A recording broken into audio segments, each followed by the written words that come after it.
दोस्तों, मैं आपको जो बताने जा रहा हूँ, एक बीमारी होती है उसको बोलते हैं फेंटिंग अटैक। आप अक्सर सुना होगा कि किसी को कोई बुरी खबर मिली, किसी की डेथ हो गई, वहाँ कोई रिश्तेदार सडनली गिर के बेहोश हो जाता है, 1-2 मिनट में वापस होश आ जाता है।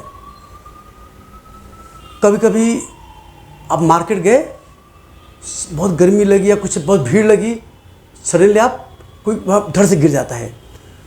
कभी कभी कहीं देखा कि कोई एक्सीडेंट हो गया, देखते कोई फेंट हो जाता है। इसमें क्या होता है इस बीमारी में कि जब भी कोई बुरी खबर होती है तो एंजाइटी, स्ट्रेस इतना बढ़ जाता है कि उसके अंदर एक वेगस नर्व हमारी बॉडी में होती है जो हार्ट को रेट को मेंटेन करती है। वो वेगस नर्व स्टिमुलेट होकर के हार्ट का पल्स एकदम स्लो कर देती है, हार्ट का रेट स्लो कर देती है, हार्ट पंपिंग स्लो कर देती है, जिससे ब्लड प्रेशर कम हो जाता है। और जैसे ब्लड प्रेशर कम होता है, ब्रेन की ब्लड सप्लाई कम हो जाती है। और जहाँ ब्लड सप्लाई कम होती है, मरीज फट से एकदम गिर जाता है, ऐसे गिर जाता है। और गिरने के बाद जहाँ लेटता है, ग्रेविटी से उसको ब्रेन को ब्लड सप्लाई मिलता है और 1-2 मिनट बाद अपने आप होश में आ जाता है। या कोई उसको पानी की छींटे डालते हैं, कोई उसको उठाता, उठो उठो, उठ जाता है। मेरे साथ माता जी बैठी हुई हैं, उनको ऐसा हुआ। बेटा मम्मी को मम्मी कब फेंट हुई थी बताओ जरा। अभी 20 दिन पहले। उसी 20 दिन पहले इस माइक को माता बहन आप ये पकड़ो, इसके मुंह के पास हाँ, चलो हाँ।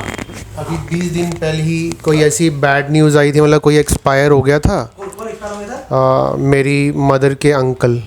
चाचा? हाँ जी, आपके चाचा जी? हाँ जी, चाचा जी। हाँ। फिर क्या बहन जी, क्या आप बोलो। फिर क्या हुआ, क्या होता, क्या हुआ? पता नहीं, बस ऐसे सबको जैसे मिल के मैं बैठ गई चेयर पे। हाँ। चेयर पे बैठी बैठी एकदम मैं तो बेहोश हो गई थी।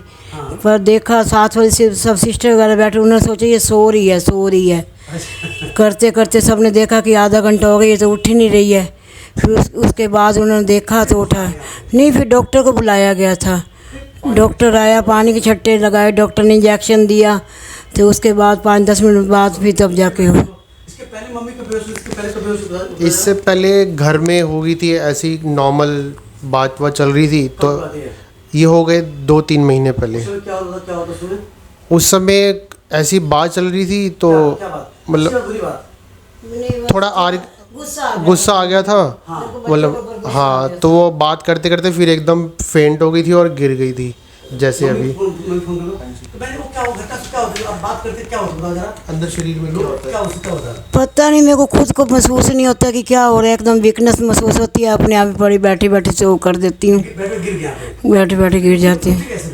यही बच्चे भी छींटा वगैरह देते हैं, कोई जैसे गुरु जी का घर कोई जल वगैरह पड़ा होता है वो देते हैं, भगवान जी का जल वगैरह पिला देते हैं, थोड़ा वो देते हैं। तब उसके बाद थोड़ा 5-10 मिनट हाथ पैर मलते हैं, तब उसके बाद जाकर थोड़ा नॉर्मल होती हूँ फिर मैं। ठीक है। हाँ जी, ठीक। चलो अब तुम लोग मुझे तो देखो, अब सवाल है कि जब भी फेंट होते हैं तो पॉसिबिलिटी क्या है? पहली सिंपल, अधिकांश कॉमन फेंटिंग अटैक। हमें याद है, हम जब मेडिकल पढ़ने गए थे अपने लखनऊ के जेएमसी में, हम लोग जहाँ पे वो क्या डेड बॉडी चीर के देखते हैं, ऑपरेशन वो देखते हैं ना कि एनाटॉमी पढ़ते हैं। हमारे बैच में कम से कम 2 लड़कियाँ, 1 लड़का, जहाँ उससे चीरा, उसे हम बोलते कि एनाटॉमी चीरा रूम बोलते हैं, डेड बॉडी चीरे पढ़ते थे हम लोग। जहाँ देखा डेड बॉडी, धड़ 3 लोग गिर गए नीचे। सिमिलर हम लोग फिर बाद में जब 4th ईयर में थे, हम लोग 3rd ईयर में हम लोग ओटी ड्यूटी ऑपरेशन थिएटर में, जहाँ सर्जन ने सिखाने के लिए जहाँ चीरा मारा, जहाँ ब्लड देखा, हम लोग 20 बैच था, 2 लोग धड़ से नीचे गिरे, उनको जहाँ लेटे 1 मिनट होश को आ गया। तो जब भी कोई बुरी न्यूज़, बुरा माहौल, स्ट्रेस न्यूज़, टेंशन न्यूज़ देखने पे किसी का सडनली ब्लड प्रेशर फॉल करके ब्रेन का ब्लड फ्लो कम होकर गिर जाता है। और ये कोई सीरियस बात नहीं है। जब भी ऐसा कभी आप दोबारा कभी लगे मेरा चक्कर गिर जाऊंगा मैं, फट से आप नीचे बैठ के और किसी से लेट जाए, जहाँ लेटोगे तो आपको ब्रेन का ब्लड फ्लो मिलेगा और आप गिरने से बच जाओगे। नहीं लेटोगे तो झट से नीचे चोट लग सकता है। तो आई होप आप नॉलेज में कि फेंटिंग अटैक क्या होता है।